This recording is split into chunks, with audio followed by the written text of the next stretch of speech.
yang ada di lingkungan sekolah kita. Nah, jadi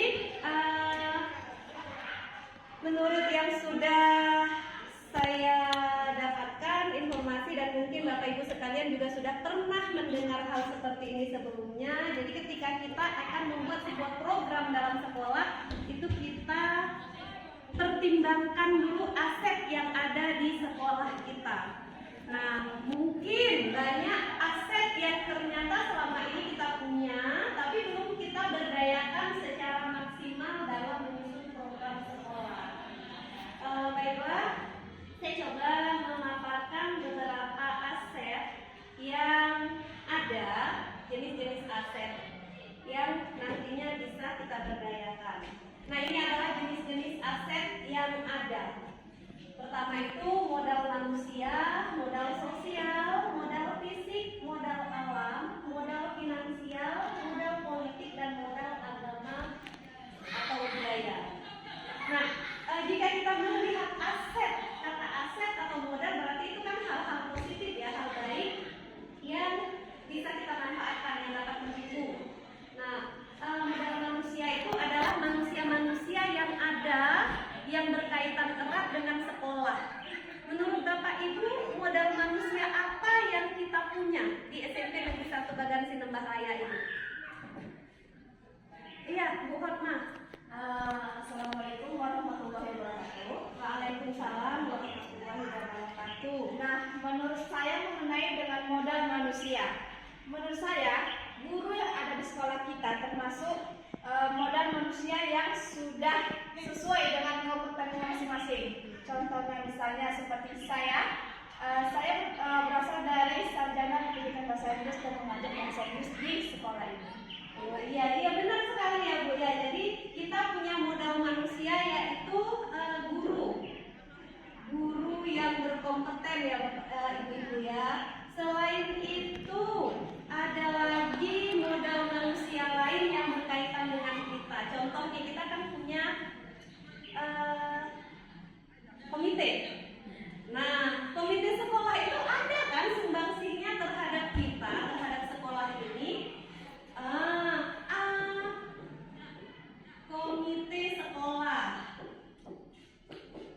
Nah, jadi ketika kita mengambil kebijakan, kita juga bisa mendengarkan masukan dari pihak orang tua siswa, yaitu yang diwakili oleh komite sekolah. Dan selain ya Bu? Stakeholder. Iya, salah satu. Ya Bu? Termasuk orang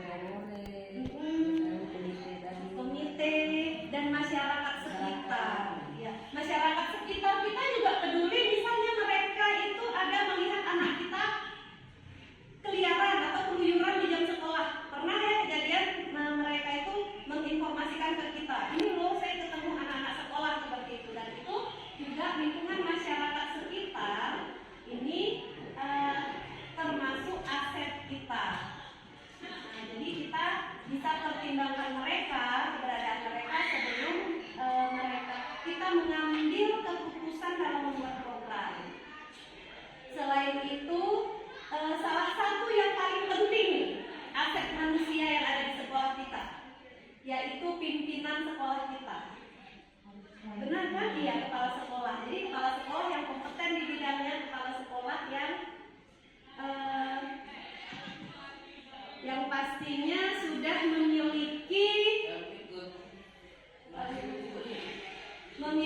dasar yang pastinya sudah banyak mengikuti pelatihan baik itu mulai sebelum jadi kepala sekolah itu sudah mengikuti pendidikan calon kepala sekolah dan sudah menjalani banyak sekali penguatan.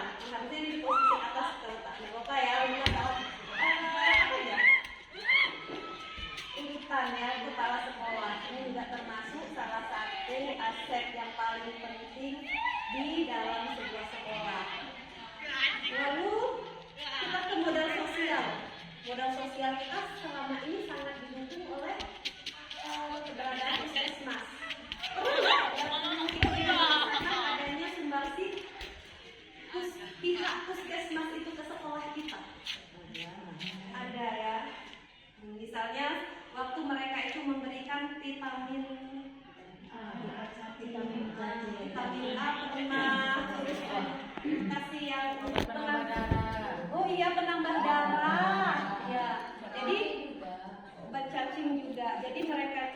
termasuk aset kita.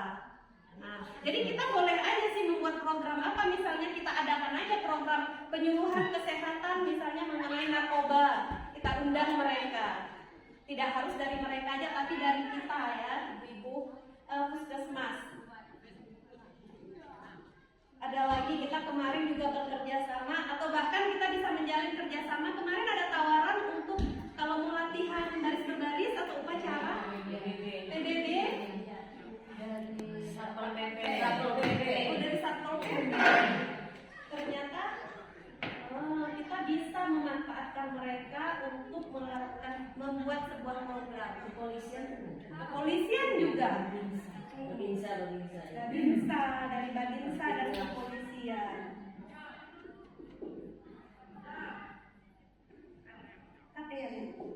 Oke, baik, selanjutnya itu modal fisik. Modal fisik ini kita alhamdulillah sudah memiliki modal yang bagus. Sudah punya listrik, sudah ada jaringan internet, iya, juga sudah memiliki fasilitas baik itu komputer kita juga sudah tersedia banyak. Kita juga punya banyak Chromebook yang alhamdulillah cukup untuk dimanfaatkan siswa dalam satu kelas itu satu kali belajar. Sudah punya, ya, terdiri dari lab IPA, lab komputer, perpustakaan yang menyediakan berbagai jenis buku yang mendukung untuk pembelajaran, ruang kelas yang alhamdulillah nyaman, bersih, dan insya Allah sekarang sedang ada pembangunan musola.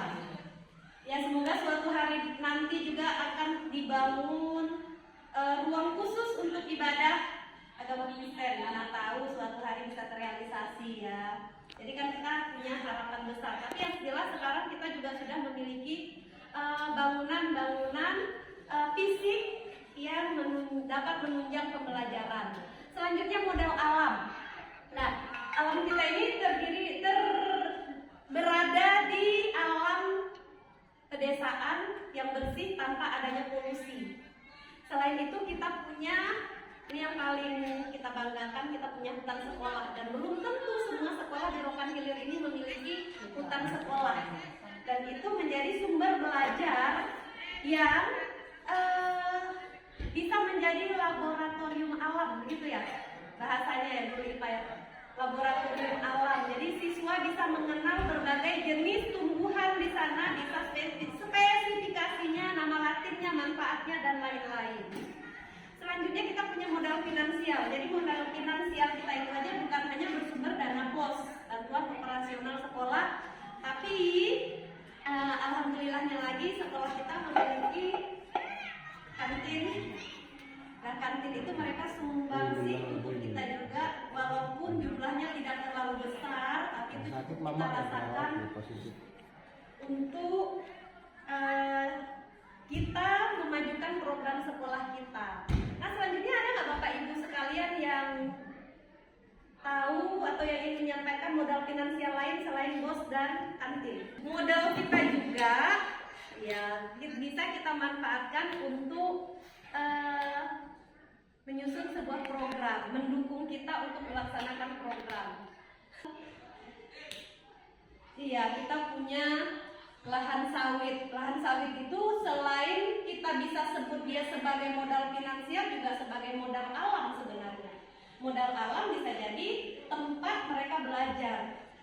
Juga yang paling penting itu sebagai salah satu pernah kita itu ya memanfaatkan biji sawit untuk kegiatan P5 kita. Nah, ternyata dia juga bisa jadi modal, selain modal finansial juga modal alam.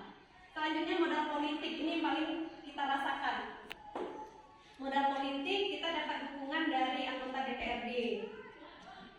Mereka tuh sangat support sekali pada kegiatan-kegiatan kita.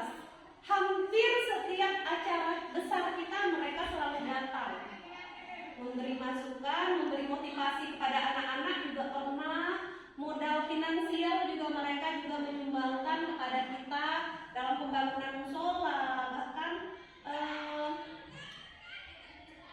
juga tidak segan-segan ya ketika kita mengadakan misalnya santunan, mereka juga ikut berperan. Selanjutnya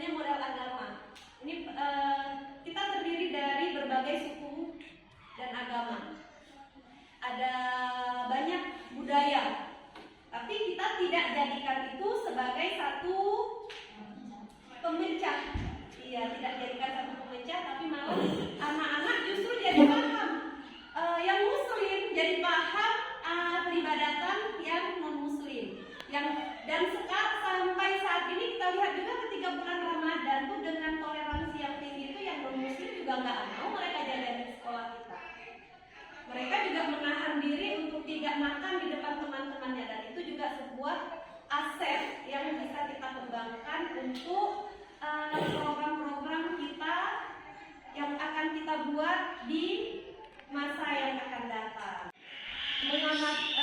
Kegiatan kita hari ini yaitu mengamati aset-aset yang ada di lingkungan SMP Negeri 1 Bagan Sinembah Raya, demi nantinya akan kita manfaatkan ketika kita hendak menyusun sebuah program dalam pembelajaran. Jadi, kadang kita ketika menyusun sebuah program sekolah, baik itu yang berkaitan dengan pembelajaran untuk kepentingan murid-murid maupun untuk kebutuhan guru, kita kadang berpikir gini, kita nggak punya apa-apa, kita nggak punya kekuatan, kita terkendala ini, terkendala itu.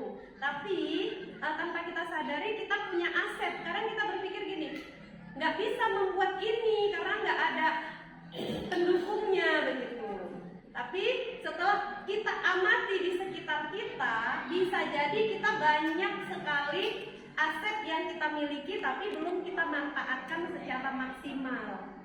Seperti itu. Contoh apa? Ini saya lihat ada P5 itu membuat konten. Nah, membuat konten kita punya loh aset kita punya listrik, punya IYT jaringan internet, dan kita punya Chromebook. Dari situ mereka kan bisa nanti itu memanfaatkan Chromebook kita untuk mengedit video dan lain-lain. Kita juga punya aset sekarang. Nah, jadi mulai saat ini mari kita coba berpikir positif. Kita lihat sekitar kita, ada banyak sekali aset yang belum kita manfaatkan secara maksimal. Misal nih, ada guru kita nih jago kali itu sebenarnya ceramah kan, agamanya paham. Jadi untuk membuat sebuah program kegiatan itu kita bisa memberdayakan guru tersebut. Nah, ada mungkin ibu guru nih yang pandai sekali membuat kue. Kan kita bisa berdayakan ibu guru tersebut untuk membuat sebuah program kegiatan P5 atau kegiatan kewirausahaan lainnya dengan memanfaatkan aset yang ada, aset manusia tadi, guru yang kompeten. Jadi kita nggak usah cari lagi dari luar, kita manfaatkan aset yang ada di lingkungan kita, seperti itu.